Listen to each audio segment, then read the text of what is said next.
अच्छा, मैं शादी से रिलेटेड आपसे कुछ बातें पूछना चाह रही हूँ, क्योंकि मुझे लगता है कि ये जो नई जनरेशन है, आप लोगों की एज, आपसे छोटी लड़कियाँ जो हैं, बहुत नेगेटिव फीलिंग्स आना शुरू हो गई हैं लड़कियों में शादी के बारे में, बिकॉज उन्होंने अपने आसपास ऐसी एग्जांपल्स देखी हैं कि उनको लगता नहीं है कि वो भी वही कॉम्प्रोमाइज़ करना चाहती हैं जो उनकी फैमिली में पहले औरतों ने की हैं।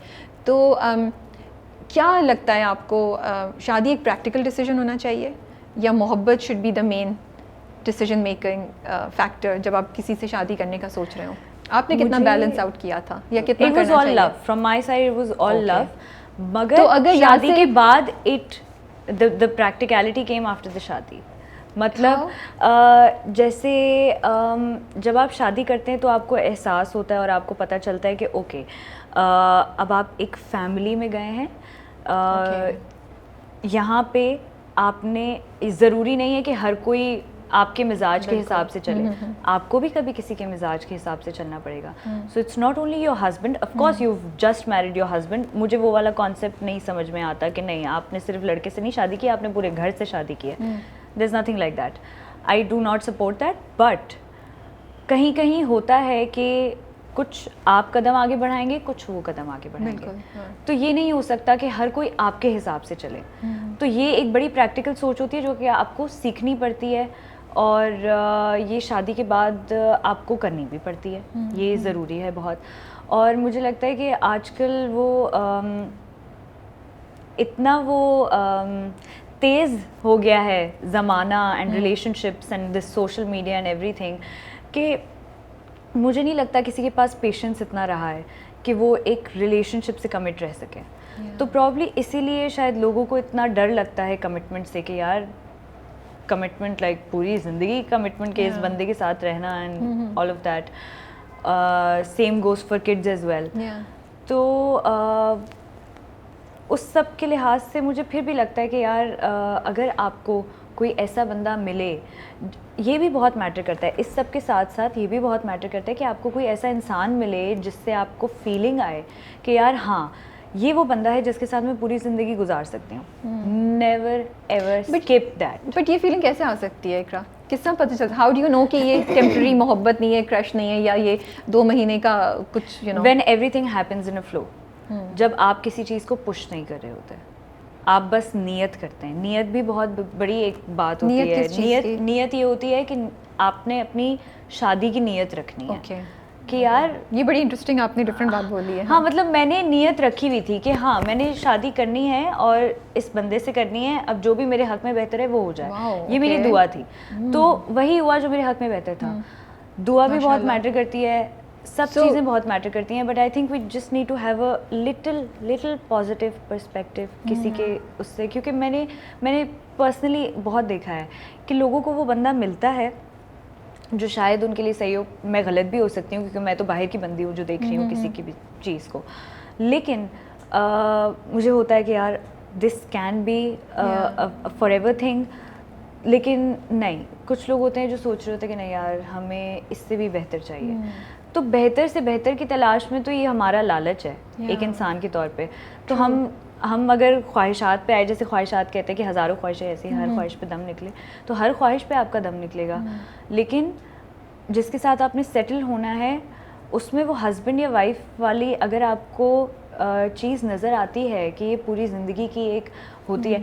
जैसे मुझे आई थिंक ये यासिर ने बोला था, मुझे किसने बोला था, somebody said this to me, कि शादी जो होती है ना, प्यार आपका थोड़े अरसे का होता है, शादी में इज़्ज़त होती है। वो इज़्ज़त अगर आपकी हो ना तो आपकी शादी चलती है। तो डू नॉट थिंक कि यार प्यार आपको 40 साल 50 साल वाला मिले। यू विल हैव लव, लेकिन वो जो नया लव होता है, एक रिलेशनशिप की फीलिंग होती है, वो कुछ और होती है। आफ्टर शादी things are different and they change, you change, the other person changes, family grows, you have a kid, priorities change, इतनी सारी चीज़ें हो जाती हैं। फिर आपकी एक companionship होती है, आपकी इज़्ज़त होती है, आपकी different बातें होती हैं, आप एज अ पेरेंट सोचते हो, फिर बाद में as a husband as a wife सोचते हो, चीज़ें साथ में करते हो।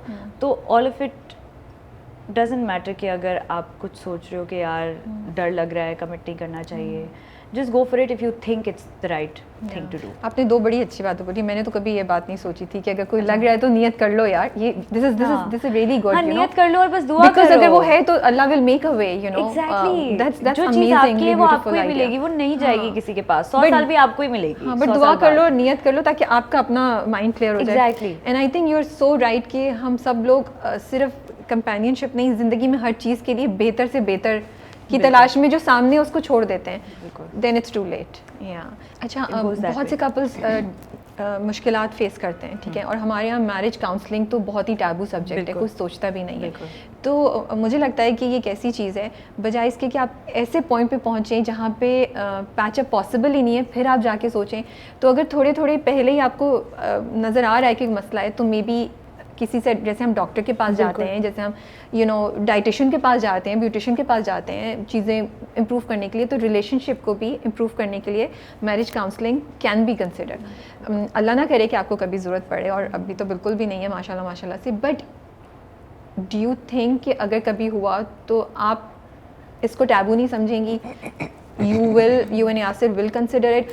एंड मैं इसलिए पूछ रही हूँ ताकि हम कॉन्वर्सेशंस आप लोगों के साथ करते हैं ताकि ये एक नॉर्मलाइज हो, ताकि जब आप लोग करेंगे तो लोग कहेंगे यार ये लोग, जैसे माहिरा केम तो शी टॉक्ड अबाउट थेरेपी, कि उन्होंने थेरेपी यूज़ की अपने जो भी है। I have gone to therapy as well, so that's not the issue, क्योंकि लोग ये सोचते हैं कि यार अच्छा इसको मसला है, ये साइकोलॉजिस्ट के पास जा रहा है, साइकेट्रिस्ट के पास जा रहा है, पागल है शायद, दवाई ले रहा है, पागल नहीं, वो पागल नहीं है, नहीं, हाँ। वो बाहर इसलिए हेल्प ढूंढ रहा है क्योंकि आप उसको पागल समझ रहे हैं और आप उसकी हेल्प नहीं कर पा रहे। So you as a family, अगर आप उसके साथ खड़े हो, उसकी मुश्किल को समझ सको, तो उसे बाहर लोगों के पास या किसी डॉक्टर के साथ जाके अपने ही लिए बात नहीं करनी पड़े। सो आई थिंक इफ़ समथिंग अल्लाह ना करे हो, लेकिन अगर कुछ ऐसा होता है तो सबसे बड़ी तो मेरी अम्मी काउंसलर मेरे घर में बैठी हुई है, बट अगर वहाँ पे काम नहीं हमारा बनता है तो of course we do not have any issue going to a counsellor, क्योंकि उसको बचा लेना। जैसे मैं थेरेपी के लिए गई थी तो मुझे इतनी सारी चीज़ें और इतना मेरा दिमाग उससे खुला, उसने मुझे इतनी सारी चीज़ें बताई जो आपको शायद कोई ऐसे ना बता सकता। वो इतने सारे दरवाजे आपके सामने खोल देता है। That person you go to and talk to, वो आपको चीज़ें बताता है कि यार ये सिचुएशन में अगर आप ऐसा कहती हैं या अगर ऐसा सोचते हैं तो ऐसा हो सकता था। एंड देन यू लाइक, ओह हाँ, why am I just thinking the negative part of the conversation. अगर मैं इस चीज़ को इस पॉजिटिविटी से लेके चलती तो ये अच्छा भी हो सकता था। अगर मैं शायद खामोश रहती तो अच्छा हो जाता, अगर शायद मैं लड़ लेती तो मेरे साथ ये ना होता। तो मतलब ऐसी बहुत सारी चीज़ें होती हैं। And then they emphasise on the fact, let your emotions out. हम अपने इमोशंस को अंदर ही अंदर रखते हैं कि नहीं, किसी को बताना नहीं है, किसी को दिखाना नहीं है, चुप कर जाओ। It's not only the men, it's the women nowadays as well, because वो स्ट्रेंथ है ना। हाँ, जैसे हम ये बोलते हैं ना कि नहीं मर्द रोता नहीं है, वहाँ पे उनका तो मसला है ही है कि वहाँ पे आपने एक बंदे के इमोशंस पे फुल स्टॉप लगाती है कि मर्द रो नहीं सकता, मर्द अपने इमोशंस नहीं दिखा सकता, क्योंकि वो घर का करता धरता है, वो तो ही इज द मर्द है वो तो, हाँ मतलब वो घर चला रहा है, वो he is the head of the family, how can he be weak. तो वहाँ पे आपने फुल स्टॉप लगा दिया। आज हमने औरतों पे भी लगा दिया कि नहीं, तुम तो एक माँ हो, अपने बच्चे के सामने अगर तुम रोगी तो तुम्हारा बच्चा तुमसे क्या सीखेगा? वो रोना सीखेगा। It's okay, it means letting your emotions out. It's okay. आप अगर ज़्यादा हंस रहे हैं, it's good. How many times do you want to laugh this hard?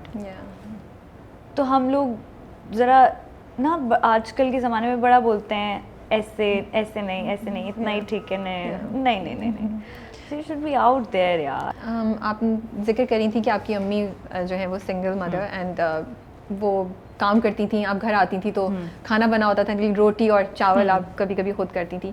तो इकरा उस स्टेज पे क्या चैलेंजेस होते थे आपके? मतलब कुछ और शेयर करेंगी जो ताकि लोग जो सुन रहे हैं उनको भी इंस्पिरेशन मिल सके। बिकॉज मुझे बड़ी इंटरेस्टिंग लगी थी ये बात कि बज़ाहिर कितना वो लगता है ना glamour and everything looks It's so all glammed up. लेकिन एक स्ट्रगल है, एक ज़िंदगी है जो गुजारी हुई है। यार मैंने एक जैसे मुझे कभी भी अपने काम करने में बचपन से ही अम्मी भी बोलती हैं कि मैं बहुत ही ज़्यादा इंडिपेंडेंट थी। मतलब मैंने अपनी बड़ी बहन से पहले शो लेसेस बांधना सीख लिए, ब्रेड करना सीख लिए। I was very pin and proper बचपन से, हर चीज़ बिल्कुल पिच परफेक्ट होनी चाहिए, फर्स्ट बेंचर वाली बच्ची ना। तो मुझे कोई एतराज़ नहीं था अपने कभी खुद काम करने में, लेकिन जब सर पे पड़ती है तब ज़रा सा तो एक झटका लगता है कि अच्छा पहले तो it was a choice, now it's a thing कि यार अब तो आपको ही करना है क्योंकि और कोई नहीं करके दे सकता। पहले तो थे लोग खड़े हुए कि हम करके दे सकते हैं आपको, बट यू वर लाइक नहीं यार, it's my choice, I am gonna do it on my own. तो वो एक झटका तो था, लेकिन वो फेज़ बहुत मेरे ख़्याल से ज़रूरी होता है एक बंदे की लाइफ में, जो कि मैंने देखा। मतलब मैं सेंट जोसेफ्स में थी, तो वहाँ से एक्सप्रेस मार्केट के एक्सप्रेस बोल रही हूँ, एम्प्रेस मार्केट के बस स्टॉप का I think it was a 10 minute walk या 12 मिनट वॉक, प्रॉब्ली शायद इससे भी कम होगी, मैंने कभी टाइम नहीं किया। तो मैं वॉक करके आती थी, मैं बस लेती थी, फिर घर जाती थी, तो वो एक छोटा सा रास्ता होता था, फिर जाती थी, फिर वहाँ से चल के घर जाती थी, फिर जाती थी, खाना बनाती थी। So I have seen all of that. तो मुझे आज कोई एतराज़ नहीं होता कि मैं अपनी हील खुद उठाऊं, अपना बैग खुद उठाऊं, अपना काम खुद करूं, और या मैं एक एक्ट्रेस बन जाऊं कि यार हाँ मतलब you know I earned this, तो मैं तो लोगों से काम करवाऊंगी। तो मुझे कभी भी वो नहीं हुआ। तो वो एक बहुत ज़रूरी होता है इंसान में उसको डाउन टू अर्थ रखने के लिए। तो लेकिन जब आप उस सारी चीज़ से गुजर रही थी, कभी कभी गुस्सा चढ़ जाता था, या you found it tough at that time या नहीं? ऑफ कोर्स आई थिंक, मतलब इफ़ यू से, मतलब आई वाज आई थिंक 12, बहुत छोटी एज है उसके लिए। 12 13 12 से 14 के बीच का ये एक पैच था, क्योंकि उसी वक्त मैं स्कूल में थी और ये सब कुछ हो रहा था। तो ऑफ कोर्स मुश्किल होता है, क्योंकि आपकी एक पूरी ज़िंदगी बदल जाती है। You lose your dad and then you understand कि अच्छा ये क्या हो गया। मतलब पता ही नहीं था कि अहमियत क्या चीज़ थी, वो जो हमने खो दी है। You understand what you've lost. देन मैं अपनी अम्मी के बहुत करीब हूँ। अम्मी पूरा दिन घर पे नहीं होती थी, she used to go out and work. आपी से हमेशा मेरा ना 36 का आंकड़ा चलता था, अब बहुत अच्छी हो गई है। लेकिन जो भी है, बहन है, वो भी नहीं है घर पे। तो आपकी पूरी लाइफ इज़ लाइक घूम जाती है कि ये क्या हो गया है। So it is tough. It must have taken some time. हाँ, it was tough. How do you think कि being the daughter of a single mother कैसे शेप किया है आपको? बहुत ज़्यादा शेप किया है। मुझे लगता है कि अगर ये सब कुछ शायद ना होता तो मैं आज यहाँ नहीं होती, क्योंकि it has given me so much to understand. इतना सब कुछ मैंने ज़िंदगी के बारे में समझा है। मेरी सोच ये है कि नहीं यार, मैं थोड़ा ठहर जाऊँगी, लेकिन मैं रन ऑफ द मिल वाला काम नहीं करूँगी। मैं अच्छा काम करूँगी ताकि लोगों को दिखे कि नहीं यार ये है। अगर शायद मैंने ये फेज़ ज़िंदगी का नहीं देखा हुआ होता तो मुझे इस चीज़ का एहसास नहीं होता कि नहीं यार मैंने स्ट्रॉन्ग कैरेक्टर्स लोगों को दिखाने हैं कि ये भी होता है। This is also what a woman can do.